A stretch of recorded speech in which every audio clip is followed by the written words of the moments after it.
Fala galera, bom dia, vamos para mais um dia aí de análise do nosso mercado cripto e todo esse cenário doido aí. Depois da nossa atualização do Taproot ter sido ativada, a gente viu o preço cair quase que 15% desde o nosso topo histórico e atualmente a gente está numa zona muito forte de suporte de regiões prévias de negociação.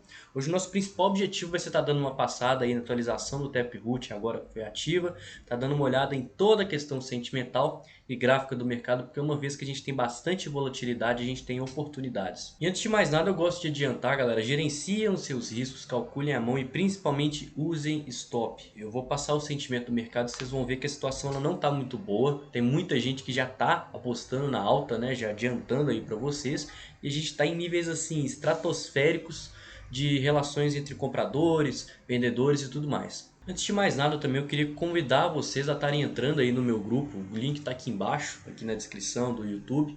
E lá eu posto análises todos os dias, né? Porque o mercado não para e a gente também não, né? Às vezes eu não consigo estar aqui no escritório para estar gravando vídeo e tudo mais. Mas lá eu sempre estou postando alguma coisa, sempre estou falando do cenário e quais as maiores probabilidades. É um grupo gratuito, tá? O link está aqui embaixo, todos vocês estão convidados. Aqui ao longo do final de semana, né? Sábado, domingo, eu fui postando uma série de análises, assim como hoje mesmo, antes de gravar o vídeo, eu postei aqui uma análise e tudo mais. Sem falar que a gente tem notícias, tem a parte do mercado tradicional, né? A parte de altcoins, estou esperando todos vocês lá, demorou? O Taproot ele foi ativado, galera, não é de hoje, não é de ontem, tem semanas aí que a gente vem falando dessa atualização super importante para a rede do Bitcoin, que visa privacidade, ela visa segurança e principalmente ela visa a possibilidade da gente ter smart contracts na rede do Bitcoin, né? Olha só que legal. Não vou entrar em muitos detalhes sobre essa atualização, eu posso deixar um vídeo aqui em cima que eu fiz semana passada, né, falando detalhadamente como que funciona o Taproot, mas eu falei bastante da importância da gente romper os 70 mil dólares uma vez que o Taproot ele fosse ativado. Por quê?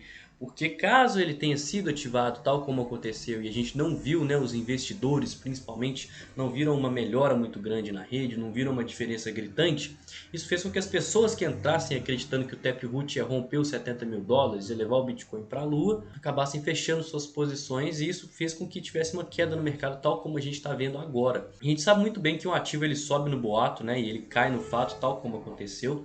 A gente viu acontecendo no Ethereum, né, com o nosso Hard Fork London, a gente viu a atualização Alonso que levou a Cardano aos 3 dólares e agora já está sendo negociada nos 2 dólares de novo. E agora o mesmo está acontecendo com o Taproot do Bitcoin.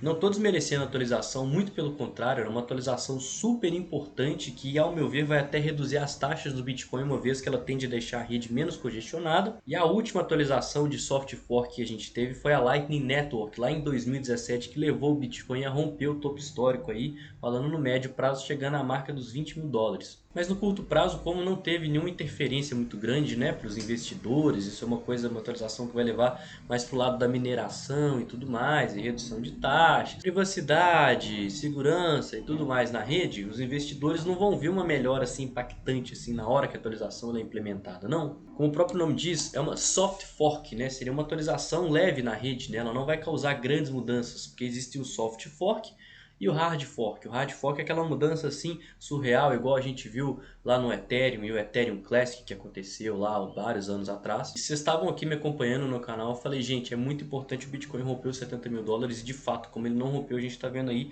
uma queda bem brusca. Dando uma passada aqui no nosso sentimento do mercado, né, a gente vê que ele segue bastante ganancioso ainda nos níveis de 71, né, um nível um tanto quanto alto face a uma queda de 15%. Ou seja, o ativo ele está hypado, né, ele está esticado nos gráficos maiores, como a gente vai estar dando uma passada daqui a pouquinho. E fundamentalmente falando, ele ainda segue ganancioso, ele ainda tem espaço para cair de forma saudável, né. A gente sabe que o que move o mercado são os dois sentimentos, o medo e a ganância. A gente sempre tem que vender para os otimistas e comprar da galera que está pessimista. Isso só ressalta que no longo prazo o Bitcoin ele segue esticado, ele segue ganancioso o mercado como todo, uma vez que a gente tem gráficos aí extremamente esticados, o semanal, o mensal que valorizou mais de 100% desde o nosso fundo prévio lá nos 30 mil dólares, né? E face a importante zona de suporte que a gente tem aí próximo aos 58 mil dólares, a gente consegue ver que o order book está majoritariamente comprador, né? A gente tem muito mais tokens alocados aqui, principalmente próximo à região dos 58 mil dólares, né? Como vocês podem ver essa muralha aqui, ó. A muralha aqui é dos 58 mil dólares. Temos muito mais tokens alocados para compra do que para venda. Isso que o retorno está muito favorável para quem quiser atuar comprado, né? Porque você vai tomar um stop muito curto e a gente tem um alvo lá próximo ao topo histórico. A queda tão grande quanto a de ontem não resultou na formação de bases de preço, né? Então ninguém vai querer entrar vendido ou então tentar vender agora faça uma retração grande, tal como a gente viu ontem. Se a gente olhar aqui no lado dos vendedores, a gente não tem muitos tokens alocados, né?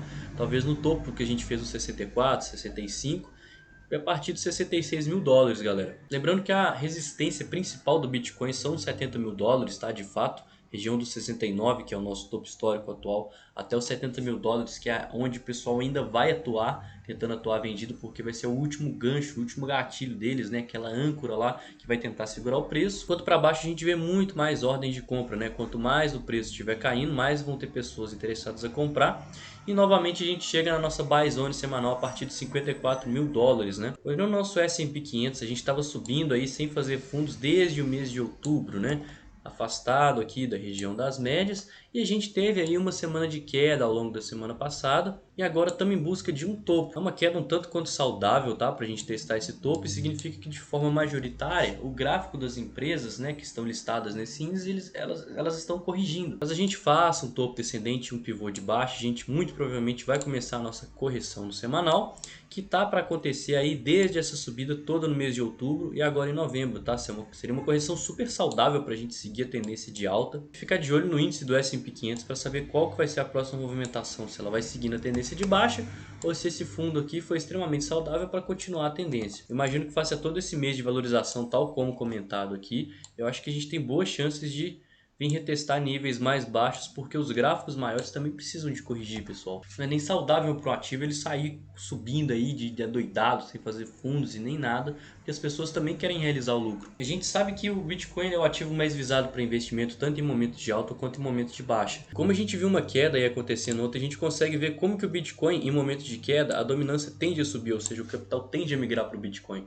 O Bitcoin ele não só é a moeda mais visada para investimento com maior capital de mercado, mas ela também é a moeda menos volátil e mais segura caso você esteja exposto ao mundo das criptomoedas. São justamente nos momentos de pânico que a gente vê essas situações aqui acontecendo, o capital migrando para o Bitcoin, tal como está acontecendo agora, pessoas se protegendo, sendo estopadas, fechando posições em moedas tal como altcoins que são muito mais voláteis. Isso tende a deixar o Bitcoin mais forte, ou seja, menos volátil em momentos de queda. Então isso aqui foi um gatilho muito bom para a gente inverter talvez a tendência aqui no gráfico diário e estipular aqui a região dos 42, 43 como nosso fundo no semanal, tal como a gente vem comentando aí bastante ao longo das últimas semanas. Isso faria com que a gente seguisse aí na nossa tendência de alta, super saudável, fazendo o Bitcoin ficar mais forte que as altcoins no médio e longo prazo e vindo testar a região aqui dos 50%, que é o ponto mais importante. Uma vez que a gente passar aqui dos 50% na dominância, significa que a maior parte do capital do mundo de criptomoedas vai estar alocado no Bitcoin. E que baita queda, pessoal. Olhando aqui o nosso gráfico do Bitcoin, né, a gente tinha uma tendência muito saudável de alta. Enquanto a gente mantivesse essa tendência de alta, os touros eles estavam no comando, né? Mas a partir de ontem a gente teve uma bela de uma queda aqui, chegando a retestar os níveis mínimos aqui dos 60 até os 58 mil dólares. Região de suporte, antiga negociação, fundos em gráficos maiores, né, tal como semanal, tal como diário.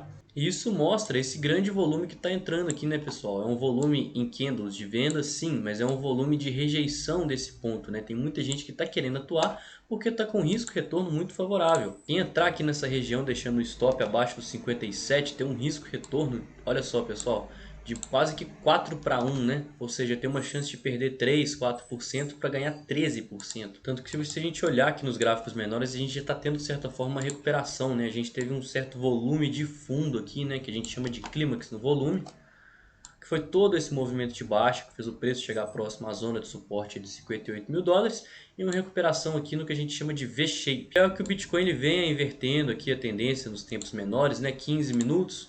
Para em seguida fazer o mesmo numa hora. E quanto mais forte, com mais volume todo esse movimento aqui acontecer, maior a probabilidade da gente estipular esse ponto aqui como fundo, segurando a mínima lá do semanal. É um ponto muito interessante para a atuação de repique, porque a gente tem os indicadores a partir do gráfico de 4 horas indicando sobrevenda, né?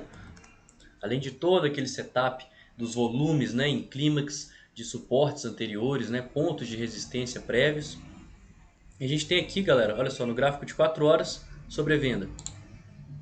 Gráfico de 1 hora, sobrevenda. Gráfico de 15 minutos, batemos aqui os níveis de sobrevenda. E no gráfico de 5 minutos também atingimos o nível de sobrevenda. Galera, foi uma sobrevenda mútua. Eu particularmente tô aguardando um repique, tá? Pelo menos nesse gráfico aqui para fazer algumas parciais. Eu tomei algumas posições e estou ainda com ordens escalonadas aqui devido aos gráficos estarem muito extremos e muito esticados. Ser uma região muito forte de suporte. E a partir do momento que a gente fizer aqui o pivô de alta no 15 minutos, numa hora, eu vou colocar o meu stop aqui abaixo dessa mínima, para ser sincero, abaixo dos 58, tá? Está usando ainda um número psicológico como âncora, que é uma coisa bem importante, vou colocar meu stop abaixo dos 58, guardando um possível topo descendente aqui no 4 horas para saber como que a tendência vai seguir. E toda essa queda estipulou 66.4 como nosso topo descendente no diário, fazendo o nosso pivô de baixo. A gente tem tendência de baixo no gráfico diário, nos gráficos menores, né? Gráfico de 4 horas, gráfico de 1 hora. E a gente sabe que a tendência é a nossa amiga. Quem está buscando compras por agora vai estar operando contra a tendência, mas em compensação vai ter o risco de retorno muito favorável, né? Vai se antecipar de uma possível reversão de tendência, mas ainda assim, como a gente está na tendência de baixa, a gente nunca vai saber onde que é o fundo de fato, então o preço ele pode continuar descendo. E como a gente perdeu, né, o nosso fundo no diário fazendo um pivô de baixa, a gente vai seguindo a nossa correção no mensal aqui, ó, para tentar achar um fundo ascendente mais saudável do que esse aqui, porque esse fundo ascendente não foi nada saudável, né?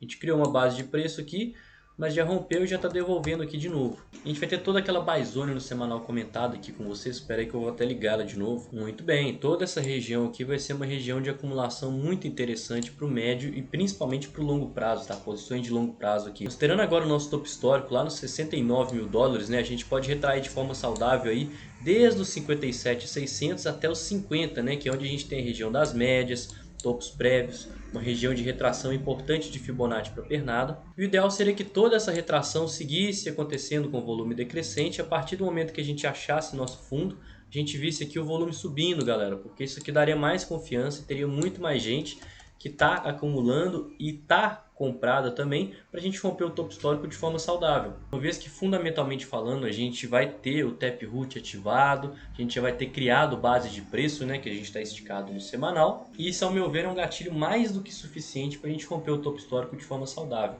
Analisando o nosso sentimento de mercado, a gente consegue ver o nosso long short ratio em níveis assim históricos, né? Acho que foram raras as vezes, se não uma das únicas vezes que a gente consegue ver ele acima de 4. Galera, tem 4 pessoas compradas para cada vendedor. Tem 4 vezes mais pessoas que estão apostando na alta do que na queda. E esse indicador ele parte do pressuposto que a maioria está errada, né? Por que a maioria também está errada? Porque a maioria erra o sentido do mercado, né? Não faria mais sentido ter mais gente agora que está comprando e o preço subir? Pois é, não vai ter compradores agora para fazer aquele preço subir, né? A gente está aqui nos 60 mil dólares, todo mundo comprado e aí beleza, vai chegar nos 61 mil dólares, 62, 64, 66, quem que vai comprar se já está todo mundo comprado agora? Isso faz com que a gente tenha muito mais liquidações para baixo, né? Galera, sério, se a gente for voltando o gráfico aqui, vocês conseguem ver, olha isso aqui, o tanto de liquidação para baixo, porque tá todo mundo comprado, né? O mercado ele fica muito mais líquido para baixo, né? Em caso de rompimentos para baixo, tem muito mais gente liquidada, estopada, assim como em movimentos para cima, como tá todo mundo apostando na alta, vai todo mundo lucrar mesmo. Por isso que o mercado ele tende a ir no sentido contrário das negociações, né? O sentido contrário que todo mundo acredita, e a gente está vendo aí, não é de hoje, todo mundo falando que vai romper o topo histórico, né?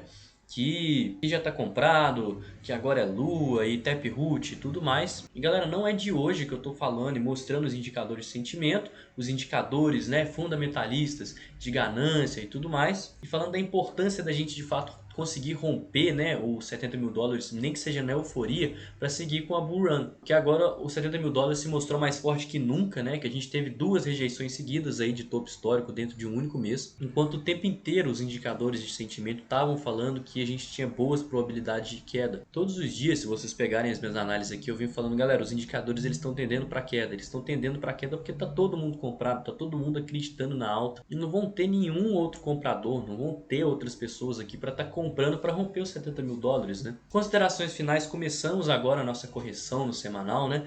Quem tá sem exposição nenhuma, de fato vai buscar uma exposição a partir de agora. Os touros mais agressivos vão aproveitar todo aquele cenário que eu comentei com vocês aqui de suporte próximo aos 60 mil dólares, 58 mil dólares. Indicadores extremos para tomar aqui algumas posições aguardando uma possível reversão de tendência para a gente manter dentro de uma possível bandeira de alta aqui no gráfico semanal, algo mais ou menos assim para seguir aqui a tendência. Quem está muito comprado, o ideal é esperar o preço subir para fazer algumas parciais e liberar capital, porque como a gente está num cenário de queda, rejeição de topo histórico, todos aqueles indicadores de sentimento que eu passei aqui com vocês, a gente tem a maior probabilidade de seguir na queda e vir testar esses níveis mais baixos aqui dos 57 até os 50 mil dólares, que é um ponto de interesse bem legal para o preço. Quem já está comprado, mas ainda tem capital disponível, né, e está com preço médio em algum lugar aqui em cima, não é legal estar buscando entradas agora porque já está com preço médio de certa forma próximo, né? Então para posições aqui de longo prazo, caso a gente rejeite, não vai fazer tanta diferença você estar acumulando aqui, mas vai fazer uma baita diferença caso você acumule aqui e o preço venha a buscar níveis mais baixos, porque o seu preço médio vai ser muito difícil dele sair aqui, uma vez que você já vai estar muito comprado nessa região. Então o melhor é aguardar, acreditando no possível rompimento e reteste dessa zona verde aqui, fazendo acumulações mais saudáveis de longo prazo, até para hold, falando galera. Fica de olho no nosso gráfico chave, que ao meu ver é o gráfico de 4 horas, né? A gente devolveu muito, a gente tem que fazer aqui de fato um topo descendente, seja para seguir na tendência ou para inverter aqui, estipulando esse ponto aqui dos 58 mil dólares como nosso fundo mais uma vez. Caso a gente perca os 58 mil dólares, vamos ficar de olho nessa região aqui dos 57 até os 50 principalmente. Uma região de médias aqui em gráficos maiores. Nele a gente tem a EMA 12 no semanal, a EMA 26 no semanal, a EMA 200 no diário, está aqui perto. Isso tende a uma série de setups convergirem para esse ponto, fazendo com que ele seja um ponto mais forte de suporte ainda. Então vou estar de olho nesses pontos comentados aqui com vocês. Como eu falei, eu estou com algumas ordens de compra, algumas já até foram pegas aqui na medida que o preço for caindo, aguardando possível reversão de tendência, né, com stop aqui embaixo. Caso a gente consiga reverter a tendência, bacana, você do time que vai fazer uma parcial aqui, mas ainda assim eu tenho capital aqui para poder entrar ainda mais pesado nessa região aqui, ó. Muito importante vocês estarem aí gerenciando o risco de vocês e analisando as maiores probabilidades para estar sempre atuando dentro dos cenários e estar sempre aguardando qualquer coisa que acontecer. Como o mercado estava muito eufórico, toda vez que a gente rompia um topo histórico, eu ia fazendo parcial, eu ia fazendo parcial, eu ia fazendo parcial. Então eu consegui tendo dinheiro, né, tendo munição, capital de sobra para estar entrando nesses momentos de correção. Então tal como a gente viu nessa rejeição aqui, como a gente viu nesse fundo formado aqui, eu aproveitei para acumular, subiu, fiz parcial. Caiu de novo, acumulei, subiu, fez parcial. Isso eu mostrei em vídeo para vocês também semana passada, galera. Se continuasse subindo eu seguiria fazendo parcial aqui porque o preço ele estava muito esticado. E agora que a gente começou a queda de fato, eu tô com capital para poder estar agindo nisso aí. Então o vídeo de hoje foi esse, eu espero que vocês tenham gostado. Mais uma vez, vocês estão super convidados para entrar lá no meu grupo. Lá as análises que eu posto aqui, eu vou dando continuidade aí ao longo do dia, caso tenha alguma novidade, vamos postando notícia, fazemos a análise de altcoins e do mercado tradicional também, porque a gente investe em tudo. E se você gostou desse vídeo, comenta aqui embaixo para mim o que você achou, deixa o joinha, compartilhe com quem você acha que vai gostar do conteúdo. Eu vou ficando por aqui, espero que vocês tenham gostado, tenham aí um bom dia, uma ótima semana e excelentes investimentos, galera. Tamo junto.